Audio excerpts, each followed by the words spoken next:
Hi, I'm Rob from the Center for Manufacturing Technology. In the last video, Sean told you how to drill a hole.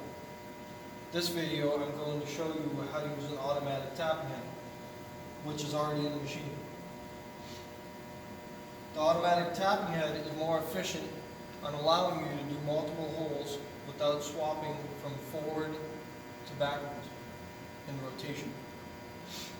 All you have to do, since it's already in here, it's an 832 tap. You already have our hole drilled. You just have to flick it going clockwise.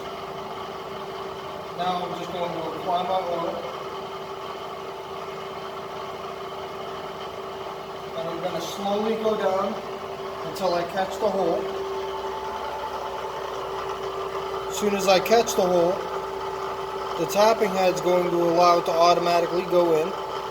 Whenever it's tapped deep enough, I'm just going to pull back up on it, and it went in reverse on its way out.